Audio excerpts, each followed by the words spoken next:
Good morning. Good morning. Good morning.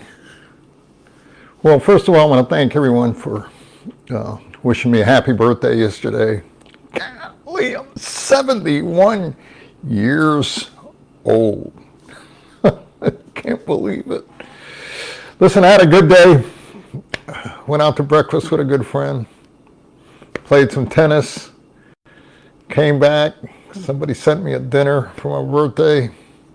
Finished on a good note. Here I am this morning. Listen, if you saw my first post this morning, I posted a picture of vultures circling. Oh, in fact, they've been doing it the past couple of mornings.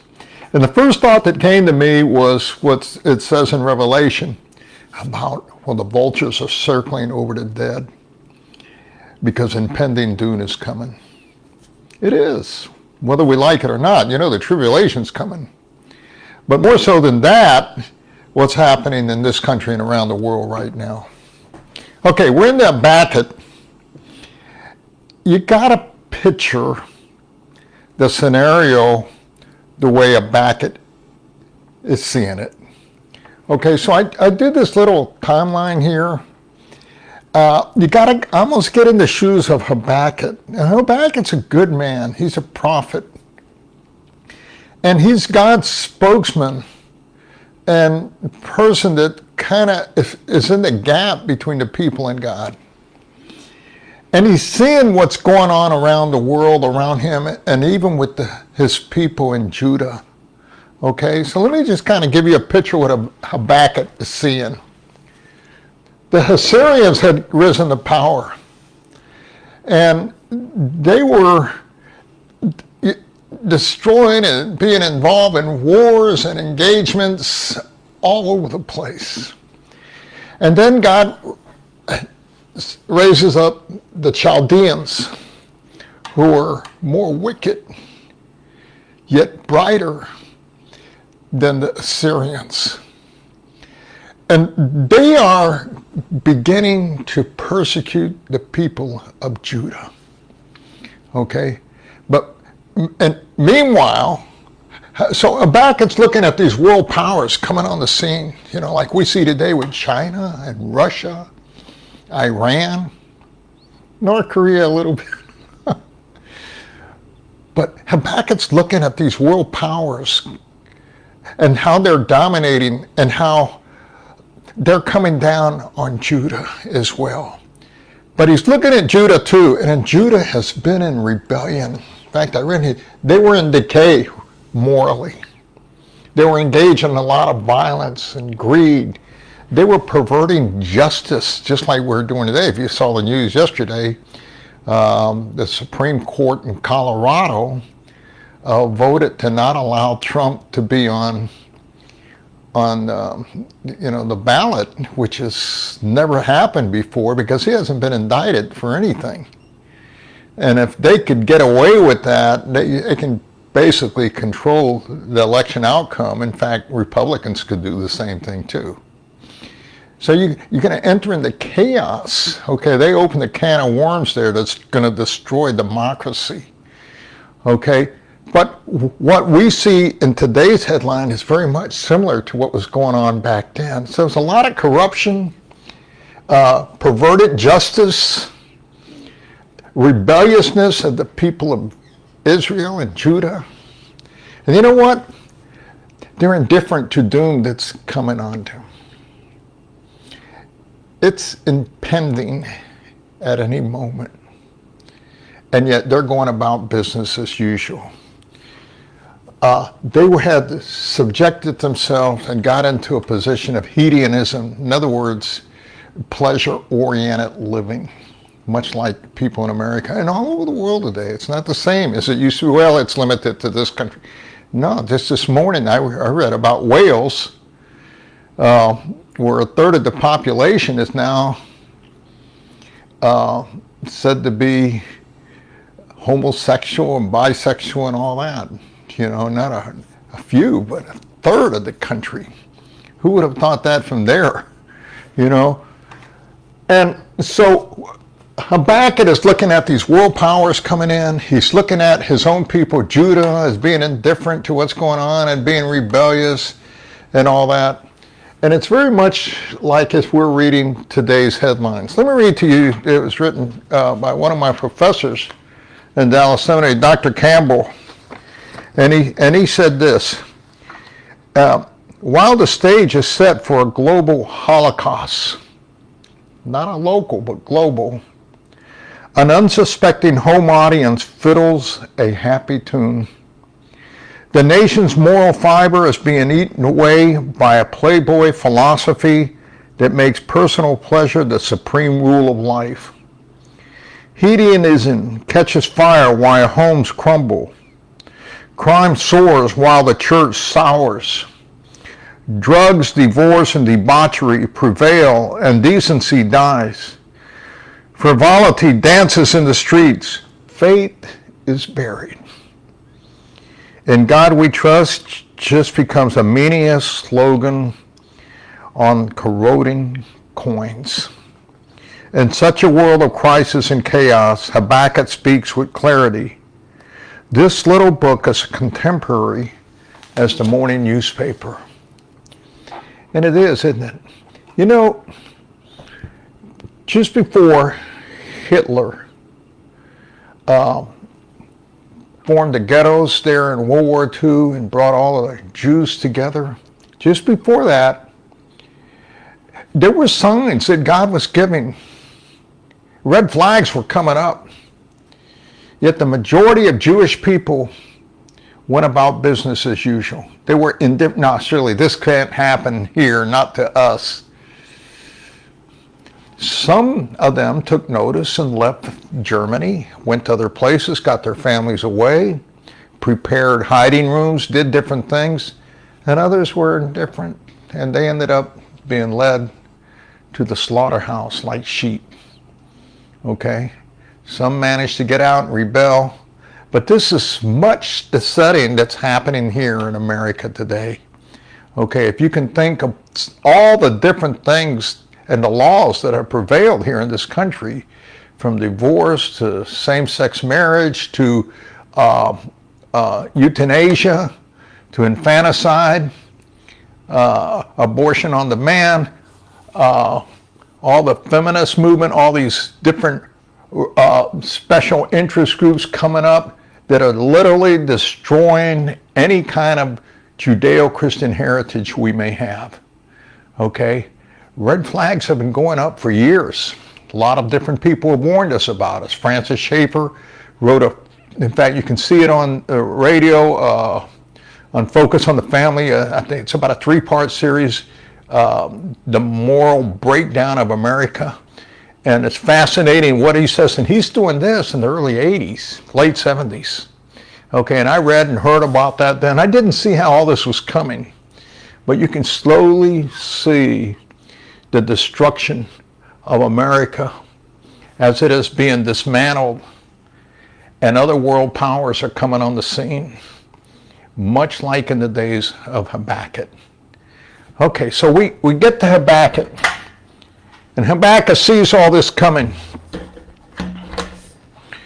And so in Habakkuk chapter 1, the first thing Habakkuk says, he's seeing both of these things, the world powers in Judah in their rebellion, and he says, how long, O God, must I call for help? I remember when the elections and all that, and people were praying, and some people said, I got a prophecy, and I know Trump's going to win, and all this stuff. They don't know what's going on behind the scenes with God. Why is God allowing certain things to happen? Okay? You can't give a prediction like that. In the Old Testament, if you gave a false prediction, you were stoned to death. Okay? So times have changed. But God still is sovereign. He has a plan. And so Habakkuk has been praying for Judah for a long time. He says, God, you need to turn this around. And he's saying, how long? How long must I call for help? But you know what, God? You don't even listen to me. Have you ever felt like that? I know, I have many times.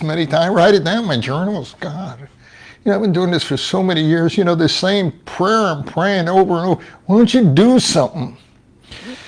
And then he finally gets so frustrated. He's saying the same prayer over and over. I mean, you can't invent words anymore, so he finally says one thing. Violence! Violence! God, you hear that? Violence! And then he says, with a breath of air, but you don't save. And he just kind of shakes his head in disgust. Why do you make me to look at injustice all this time? I'm seeing all this. I'm seeing this country falling apart. I'm seeing it being picked apart in our Constitution, in our schools, in our governments, in our homes, in our families, in our churches. Why you make me look at all this and don't do anything? Why do you tolerate wrong, God? Destruction and violence are before me. There is strife and conflict abounds. Therefore, the law is paralyzed. And he wasn't just thinking of our jurisprudence system back then. He was thinking about the Mosaic law, the law that's given in the Torah and the Pentateuch. Okay? Nobody pays any attention to this anymore, God. Nobody pays any attention to our Judeo-Christian heritage anymore. It's meaningless. Okay, I mean, you talk to kids on the street today, or young people, even people that go to church, and they're completely, for the most part, biblically illiterate. They just don't know. But not only that, because you don't have absolute moral law, our jurisprudence system has digressed into a system of relativism. You know, whatever's right for the moment. Okay, laws become arbitrary.